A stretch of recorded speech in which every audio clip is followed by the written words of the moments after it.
I think you talked about it the other day. A lot of folks were talking about that Carville article where he talked about roll over and play dead. Roll over. In essence, he said that. I think it was a strategic retreat, right? That we need to come back. Trump's starting to implode. His numbers are getting soft. This was even before the tariff issues, et cetera. And then come back and strike when hot. And I immediately, no BS, thought about you, who's just 24/7 flooding the zone, owning this space, every day getting a convert, every day picking up 1, 2, 10,000 folks, continuing the momentum, coming out of this damn election.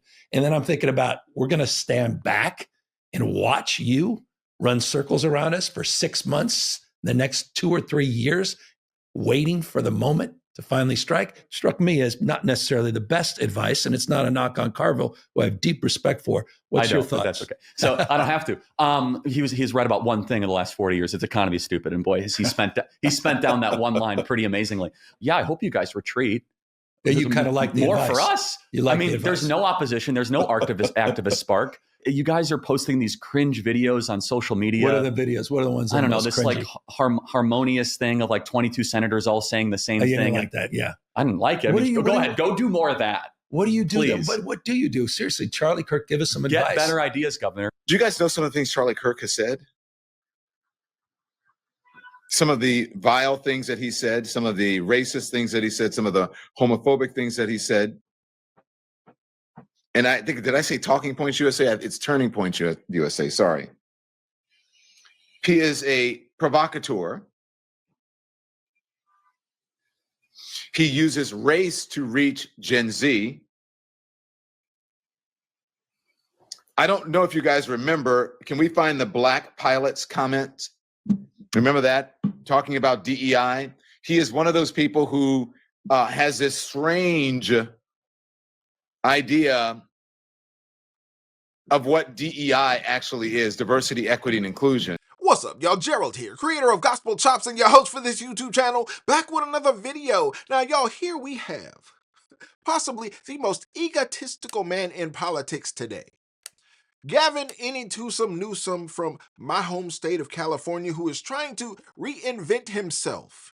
That's right. He just started a podcast. And not only did he start a podcast, he's saying, I'm going to invite my political opposition to sit down with me and I'm going to challenge them in the arena of ideas and put my liberal ideas up against their conservative ideas that seem to be winning at the time because it looks like MAGA is ahead. Not only did Donald Trump win the Electoral College, but he won the popular vote. That's right, y'all. MAGA, America First, is a populist movement. So here you have governors like Gavin Newsom, who thinks he can act his way out of the hole that liberals have placed him in, or he's placed himself in, being a part of the liberal community. This is the same Gavin Newsom who locked down Californians, residents of this state, while he was out partying with friends at the French Laundry, one of the most expensive restaurants in the state. No mask, no restriction. No, he was partying it up. He was living it up. And in this exchange with Charlie Kirk, who he brought on to challenge during his first podcast episode, he mentioned schools. Charlie Kirk said, hey, you shouldn't have a problem with schools now because you didn't have a problem locking them down for 2 years. Well, Charlie, let me inform you, because you might not know. I don't know if you know or not. But Gavin Newsom wasn't concerned about schools, and that's why that little statement slipped out on this podcast, because while public schools in California were locked down for 2 years, y'all count them 1 and 2, subject to the teachers union of this state, Gavin Newsom's kids never missed a day of school because they go to that private school that he pay all that money for as he fleeces the taxpayers of this state. So here we have, y'all, a situation where this man has come out and said, I need to rebrand myself because I see we are clearly losing. So let me become a podcaster. Let me see if I can become an influencer. Let me see if I can stand up against MAGA and hold my own. Well, it ain't gonna work. You know it. I know it. And somewhere in the recesses of my mind, I think Gavin Newsom knows it, but I think it's his only play. The Democrats and liberals have painted him into a corner where he wants to be the president of the United States, but they are so behind the 8 ball, he doesn't know anything else that he can do in order to get ahead to even make his name a viable contender for 2028. What is we gonna do, y'all? Talking to me about people. Yeah. So like you right now should come out and be like, you know what? The young man who's about to win the state championship in the long jump in female sports, right. that shouldn't happen. You as the governor should step out say no. No, and I appreciate but like, would you do something like that? Would you say no men in female sports? Well, I think it's an issue of fairness. I completely agree with you on that. It is an issue of fairness. So it's deeply unfair. Would you speak out against this young man, A.B. Hernandez, who right now is going to win the state championship in the long jump? Boy, did I saw how you guys were able to weaponize that issue at another level. Not weaponize. That's well, weaponize may be pejorative. You're right, but you were able to shine a light on, highlight it in a way that, frankly, there are not that many out. We're talking about, I think, the NC2A, what, 510,000? No, but I just didn't realize. It's 890 medals and trophies that we know of in the last 5 years. That's a lot. No, so let me step back, say completely fair on the issue of fairness. I completely agree. So that's easy to call out, the unfairness of that. There's also a humility and a grace, that these poor people are more likely to commit suicide, have anxiety and depression. And the way that people talk down to vulnerable communities is an issue that I have a hard time with as well. So both things I can hold in my hand. How can we address this issue with the kind of decency that I think, is inherent in you, but not always expressed on the issue? No, I get it. At the same time, deal with the unfairness. Well, what do you do when everything you attempt is the wrong thing? What do you do when everything you try goes wrong? What do you do when your state is being punished by the Trump administration, who only wants what's best for this state? Says, hey, let the water flow from north to south. Let the people in the valley get some water so their farms can thrive. You're ruining this state because of the environmentalist lobby that you are allowing to flourish. California could be great, but because of mismanagement, because of Democrats who have a supermajority in the legislature, y'all are ruining this state. And now you come to find out that $24 billion that was supposed to be allocated to homelessness in the state has gone missing. No one can account for it. Over $2 billion of that right there in the city of Los Angeles, where they allowed mansions to burn, and they're facing so much scrutiny now, Karen Bass and the governor himself, because y'all allowed folks who lived in the Palisades, y'all allowed folks who lived in Malibu, you allowed their homes to burn to ashes. These are people who are influential. These are people who have $10 million, $20 million homes, and they saying, hey, you can't bulldoze me. You can't just roll over me like that. I have friends in high places. I can make phone calls and make things happen, and that they are. So these people are feeling pressure. Not only Karen Bass, but Gavin Newsom is feeling the pressure, and he's saying, hey, the only way I can counter it is if I can get out here and become an influencer. So that's what I'm going to do. Let me get out here and try to create a different narrative. Try to create a different image of myself, and maybe, just maybe, the liberals will be so stupid that they fall for it, like they always have in the past. But not so fast, Mr. Newsom. Seems like the liberals are taking it to you. They're taking you to task because they have pulled out their pitchforks and they want your head on a stake, because they're saying that you are giving light, giving shine to the right-wing opposition. They don't like your position. They don't like your podcast. They don't like your angle. They don't like your new image. They're saying you are shining a light on the opposition message. You're not really opposing it. You're giving it volume. And the liberals don't like it. They are going to oppose you just as the right will oppose you in 2028. I want to ask about California Governor Gavin Newsom's comments saying that Democrats were in the wrong for allowing transgender athletes to compete in female and girls sports. What is your response to that after Democrats had opposed the women and girls in sports? I haven't seen his comments. What Democrats opposed was unleashing sexual predators on girls throughout the United States of America. And back here in California, new at noon, Governor Gavin Newsom facing backlash over comments made on his new podcast. The debut episode featured Charlie Kirk, who leads a conservative organization called Turning Point USA. During the 75-minute conversation, the governor suggested Democrats were in the wrong by allowing transgender athletes to participate in female sports. Well, California's legislative LGBTQ caucus blasted the governor's comments, writing in a statement, quote, "Sometimes Gavin Newsom goes for the profile and courage, sometimes not." We woke up profoundly sickened and frustrated by these remarks. Well, the governor says his new podcast is going to focus on frank conversations with Republicans as well as members of his own party. We're going to have much more on this story coming up on CBS 13 News at 5 o'clock. Gavin Newsom, I'm not even going to ask you why you decided to have Charlie punk-ass Kirk as your first guest on your little raggedy-ass podcast. It's very clear that where the battle lines are drawn, your ass is the ops. We see what you're doing. I'm picking what you're doing, trying to be Elon Musk Jr., return to work shit. Now you got Charlie Kirk on your motherfucking podcast. And I know the gaslighting y'all gonna try to play, oh, well, we got to talk to the other side. You don't have to platform a motherfucking piece of shit like Charlie Kirk. You don't have to do that. And then you sit up here kicking with him and normalizing him, talking about how people in your family are fans of his, and you co-signing half the shit this motherfucker saying. That shit's disgraceful. But you know what? We see you. We see you.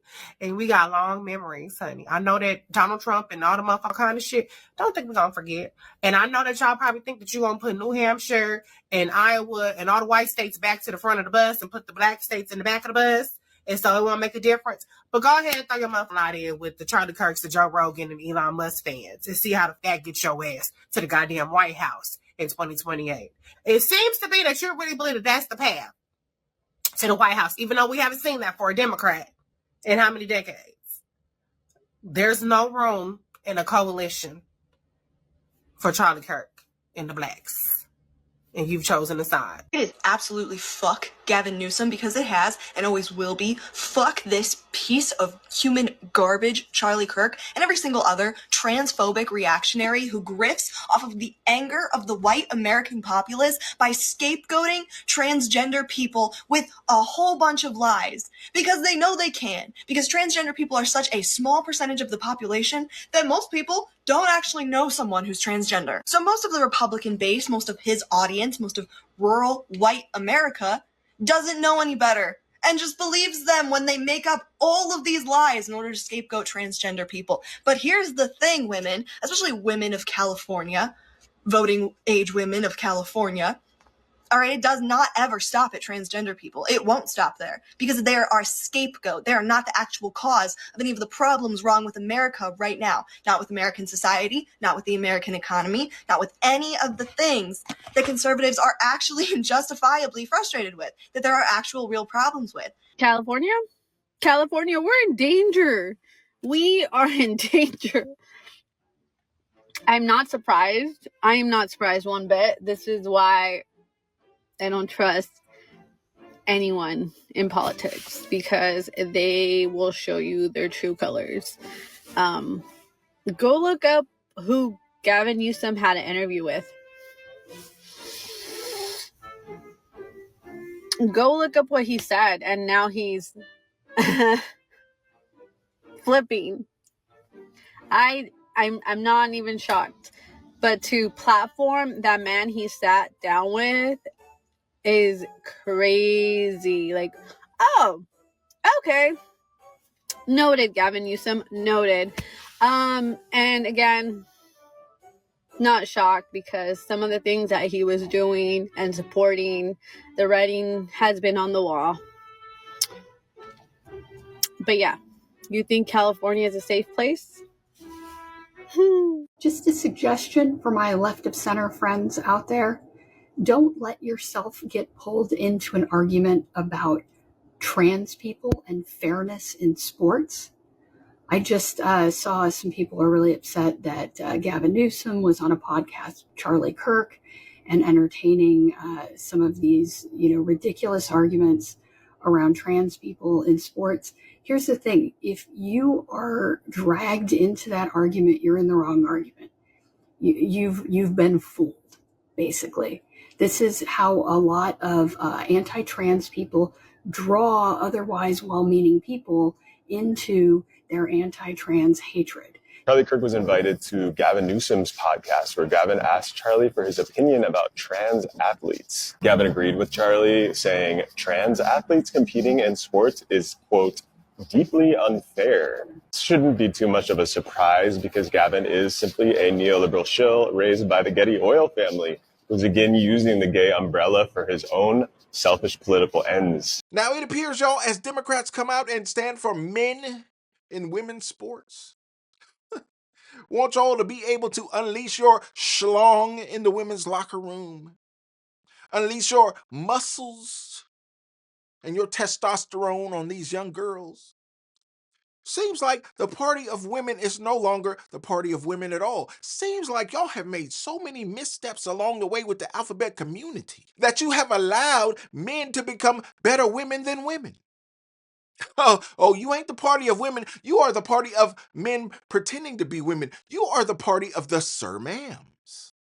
Is that the hill you want to die on? Seems like many of you are, and they are coming out against Gavin because he has voiced his opposition, because he got to find some middle ground, y'all. If he gonna be president, if he gonna be POTUS, he can't be way over there to the left. He can't be way over there to the right. He got to find some space in the middle, and it seems like because of it, the far left is attacking him and ready to take his head clean off. Signed a law where school districts can't even tell parents if their kids are trans. Not true. Okay, Factually then, untrue. Okay, then.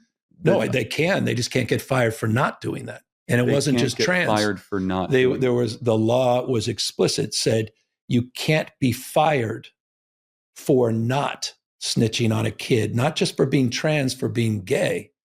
And my point is, how in the hell but are you the parents know? They have every. Wait, is by the way, parents snitching? No, the teachers themselves have the right. The law is they can do that. They can do that. We're not saying you can't do that. We're saying you shouldn't be fired if you choose not to say Johnny was talking about liking some other boy. That's a charitable reading. The other it's way not charitable. It's actually the freedom not to. Let me tell you the other way to say this: that a teacher, of course, should be fired if you don't notify a parent of what's happening to their kid. Of course, they should be terminated for that. If on health and safety, shouldn't they be teaching? I want these kids to teach. I want these teachers to teach. And by the way, if they feel like the health or safety of their kid, they have a responsibility to communicate. They still can. By the way, we're not telling these teachers they can't. We're saying they won't be fired if they don't look around and say in the recess there were two boys. Why didn't you see that? You're fired. You should have said something because they're talking about two different things. But there, of course, should be a penalty measure, whether it be termination or whatever, if a teacher withholds information from a parent. Because what you're saying is that there's no way to hold them accountable. So you're saying you're accountable to what, though? Accountable to two kids talking about the fact that this is talking about subject matter. All of a sudden now we have to have teachers policing I think speech or conversations. I think you would even agree, Governor, that is an over extreme example. What we're talking about, but the extreme example. This was a solution in search of a problem. What we're talking about is if, which happens a lot, unfortunately, is if a young girl says that, hey, I want to transition, and the teacher accommodates and affirms it, and the parent doesn't even know. I have met parents like that in the state. I heard Trump, and then they come back and they're a boy or something. There's so much extreme rhetoric I will say, space. and we don't have. And there you have it, y'all. If you agree with the alphabet community that is so focused on the T's right now that they have ignored the rest of the letters of the alphabet, then you probably agree that Gavin Newsom should not represent the left. But if you are a reasonable thinking person that thinks that boys filled with testosterone should not be able to dunk on young girls, if you agree that men and women are different in that men are inherently stronger and faster and more athletic than women, if you think that's true, then maybe this left-wing party, maybe this new Democrat Party is not the party for you because they can't seem to come to that conclusion. You might be out there on your own. You might be an independent. Matter of fact, you might be MAGA. If you think boys and girls are different, oh my goodness. What a novel idea in 2025. Maybe you should assess your party. Maybe you should assess those gold chains that got you locked up on that plantation. Maybe it's time to break free and go on to the other side because people like Gavin Newsom are even finding themselves displaced. With all that homeless money that went missing, Gavin Newsom finds himself politically homeless. He ain't got no party. because the left is booting him out, seemingly. The right don't want him because we know he's a chameleon and he's willing to say whatever, do whatever, and when he gets into power, woe unto the populace that is under his control. Whether it be the state of California, whether it be the American people, if he ever took power as the president of the United States. Woe unto anyone who is subject to the jurisdiction of a Gavin Newsom. But the left is so far left that they willing to cook anybody who is trying to leave the plantation. It looks like Gavin is trying to run away, trying to do anything he can to rebrand himself because he sees that he's going to have to recreate his name and his image in order to go to any higher level in politics. But those crabs in the bucket over at that Democrat leftist plantation, those alphabet folks, them folks, saying, bro, if you leave us, we're going to turn on you. We're going to shoot you in the back as you run away. That's what it's going to be. Ain't no love lost, just business. Y'all let me know what you think about this as Gavin tries to run away from that left-wing plantation and recreate himself. Says he's going to give the right some shine, sit down with them and challenge them in the arena of ideas because he thinks that he can stand up to them somehow, some way. Seems to be losing because looks like Charlie Kirk is getting more traction out of his podcast than he's getting because his own people are stabbing him in the back. Well, good on you, Gavin. You deserve every bit of what you're getting from your own people. Y'all let me know what you think about this. I'd love to know your thoughts, and don't forget to like the video. Subscribe to the channel and share the video so we can get more people involved in the conversation, y'all. And like I always say, always remember and never forget, without the gospel, it's just chops. Until next time, peace.